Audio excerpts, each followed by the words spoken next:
या बातमीचे प्रायोजक आहेत हॉटेल फानूस, शाखा number 2, SRPF camp petrol pump शेजारी, सोलापूर. आत्ता जे काही लोकांनी पोलीस विभागाला पण अभिनंदन केलेले आहे, धन्यवाद. आणि उल्लेख करताना आपण नुकतंच आलेले पोलीस आहेत असा उल्लेख केला होतं. जेव्हा 4-5 महिने झालं संपलं हनीमून पिरियड, आता रेग्युलर कामच लागलं पाहिजे. सो बकरी जे काही गोष्टी रुटीन आहे, ड्रेनेज असो की मास्कचा तुकडा इकडे नाही आला पाहिजे, जे रक्त मिसळलेले पाणी आहे ते व्यवस्थित ड्रेनेजला झालं पाहिजे. आणि आपलं कुर्बानीला आणणारे जे जानवर जे आहे ते येताना जाताना ते गाडी कुठल्या पद्धतीचे वापरतात आणि जे इलिगल आहे, जे कुर्बानी देऊ शकत नाही त्या प्रकारचे जानवर वापरू नये, हे सर्व गोष्टी रुटीन आहे, आपल्यालाही माहिती आहे. तरी ऑफिशियली आमच्याकडून जे DCP मॅडमनी सूचना दिलेल्या आहेत आणि जे शासन नियम आहेत, जे कायदा आहे ते तंतोतंत पालन व्हायलाच पाहिजे. ते बघून आता पर्टिक्युलर या दरम्यान या टाईमला सोलापूरला काही पर्टिक्युलर प्रॉब्लेम्स आहेत त्यावर आम्ही ॲड्रेस करणे आणखी योग्य राहील, आणखी इफेक्टिव्ह राहील असं मला वाटतं आहे. आता नुकतं जे इलेक्शन संपलेले आहेत आणि त्याचे जे रिझल्ट दरम्यान पण काही सोशल मीडियावर वाद होतो. आपल्याला माहिती आहे आता पर्टिक्युलर कॅन्डिडेट निवडून आलेले आहे, आम्ही या प्रकारे साजरा करू म्हणून एक विषय होतो आणि त्यावर यांचं उत्तर जे वाद जे आहे ते end of the day common पब्लिकला त्यामुळे फक्त त्रास होणार आहे. जे लोक लढायचे ते त्यांची लढाई फक्त ऑनलाईन चालू आहे. यांनी त्यांच्या घरी बसून मोबाईलमध्ये व्हॉट्सअपला टाकलं किंवा फेसबुकला टाकलं, त्याचं उत्तर त्यांनी त्यांच्या ऑफिसला बसून त्यांनी उत्तर टाकलं. पण आपलं घरचं पोर आहे, आपलं घरचं मुलगे ते कशासाठी रोडवर येऊन विनाकारण जे इतर कायदा बनलेला आहे त्याच्या उल्लंघन करून ते आरोपी होणार. सो आपल्या सर्वांना विनंती आहे, आता उद्या शुक्रवार आहे, सर्व जण जुमाला हजर करणार आहे, त्या दरम्यान आपणही ऐलान करा, आपणही आवाहन करा. सोशल मीडियावर जरा व्यवस्थित ते हँडल करायचं. माझ्या हातात मोबाईल आहे, माझ्याकडे एक फेसबुक इंस्टाग्राम हँडल आहे, म्हणून काय पण मी टाकणार हे चालणार नाही. आणि आपलं जे सोशल मीडिया असेल जे आहे ते वाचणार आहे. काल पण एक युवक आहे, त्यांनी एक बंदूक हातात घेऊन एक फोटो टाकला होतो इंस्टाग्राम, ते आता आणलेलं आहे. ते म्हणतात ते आता जे फॅक्ट चेक करून त्यावर कारवाई होणार. आता मागच्या आठवड्यात 2-3 असं आणलं होतं, ते बघितलं तर ते लायटर आहे, किलोनी आहे. किलोने हातात घेऊन टाकणे काय शोध. ते पॅरेंटल फॉलोअप जे आहे, पॅरेंटल कंट्रोल जे आहे तेही जरा असलं पाहिजे. म्हणजे माझं मुलगाच्या मुलगीच्या काय चालू आहे, ते मोबाईलवर कुठल्या प्रकारचे फोटो टाकतात ते बघायला पाहिजे. आता हात्यात टाकून ते फोटो टाकायचे म्हणजे त्यांच्या मार्ग बरोबर नाही आहे. ते घरी बदललं तर बरं राहील, विनाकारण आमच्याकडे येऊन क्रिमिनल रेकॉर्डवरला येऊ देणे ते योग्य नाही आहे.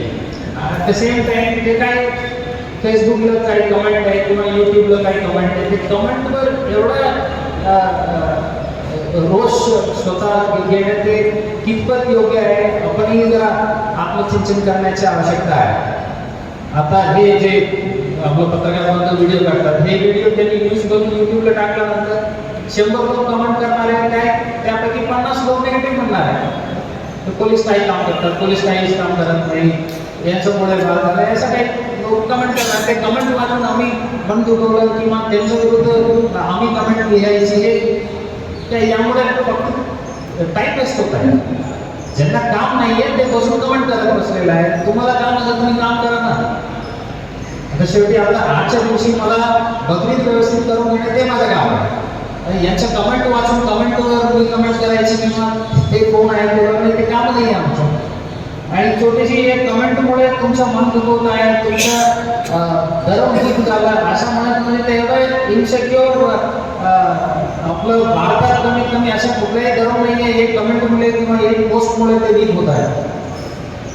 आपल्या स्वतःच्या बदलांवर तुम्ही विश्वास ठेवा. कुठल्याही एक राष्ट्रात जाणारे आणि कोणाच्या कमेंटमुळे तुमचं काही कमी होणार नाही आणि त्याचं तुम्ही प्रत्युत्तर देण्याची सुरुवात करू. विनाकारण आपण अंगावर केस देण्याच्या प्रक्रिया कशासाठी करायची आणि ते सेफली आपलं घरी बसून आपल्या मोबाईलवर कमेंट टाकतात. तुम्ही रस्त्यावर येऊन दगडफेक करून तुम्ही आरोपी बनतात. काय त्यांच्यावर काय कानून लागणार आहे? जे त्यांनी दोन गटात कायदा सुव्यवस्थेचा प्रश्न निर्माण होण्यासारखा किंवा वाद निर्माण होण्यासारखा त्यांनी कमेंट केलं, त्यावेळेस काय कानून लावणार आहे? तर तुम्ही जे दगडफेक करतात त्यात कोणाच्या डोक्यात लागलं ते 307 सारखा कलम तुमच्यावर लावणार. कशाला विनाकारण बातमी करायचं? ते आपलं जे यंगस्टर्स आहे ते प्रोडक्टिव्ह एज ग्रुपला आहे, ज्यांच्या आता कॉलेज चालू आहे, ते पुढे भविष्यात नोकरीचे आहे, त्यांना जरा व्यवस्थित मार्गदर्शन करणे आपलं सरकार हे ज्येष्ठ नागरिक आहे, समाजाचे नेते आहेत, त्यांचं कर्तव्य आहे. सो ते आपण यंगस्टर्सला इन्व्हॉल्व करा, जे सोशल मीडियाला ॲक्टिव्ह आहेत त्यांना इन्व्हॉल्व करा.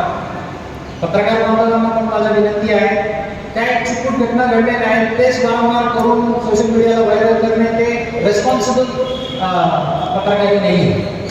काही घटना घडलेल्या आहेत त्यावर कारवाई झाला ते सर्किट क्लोज करायचे. ते वारंवार त्याचं तमनेल वेगळं ठेवून टाकायची. ते तुम्ही कसं फक्त जास्ती व्ह्यूज मिळाला तर मला यूट्यूबकडून जास्ती पैसे मिळणार आहे म्हणून ते करायचे असेल तर दॅट बिझनेस इज डिफरंट. तुम्ही एक रेस्पॉन्सिबल पत्रकार म्हणून तुम्हाला आयडेंटिफाय करत असलं तर ते योग्य नाही आहे. ते जरा काढलं तर बरं राहील. सोशल मीडिया पोस्टबद्दल आणखी एक गोष्ट आहे, व्हेरिफिकेशन केल्याशिवाय रिॲक्ट करू नये. वर्षानुवर्ष ग्राहकांच्या सेवेसाठी कटिबद्ध असणारे हॉटेल व्यवसायातील विश्वसनीय नाव हॉटेल फानूस. हैदराबाद रोडवरील हॉटेल फानूसच्या यशस्वी वाटचालीनंतर सोलापुरात आता नव्याने आपल्या सेवेत हॉटेल फानूसची दुसरी शाखा सुरू झाली आहे. शहरापासून जवळच स्वच्छ सुंदर वातावरणात फॅमिलीसाठी स्वतंत्र सोय, VIP गेस्टसाठी स्वतंत्र AC रूम, दिल्ली, मुंबई, हैदराबाद येथील स्पेशल डिशेस आता फक्त हॉटेल फानूस शाखा नंबर 2 मध्येच. या पहा जेवणाचा आस्वाद घ्या. व्हेज नॉनव्हेज सह विविध प्रकारचे डिशेस, तेही तुमच्या बजेटमध्ये. फक्त हॉटेल फानूस शाखा नंबर 2 मध्येच. आमचा पत्ता SRPF कॅम्प पेट्रोल पंपा शेजारी, विजापूर रोड, सोलापूर. संपर्क 98 90 16 47 15 99 75 61 43 17.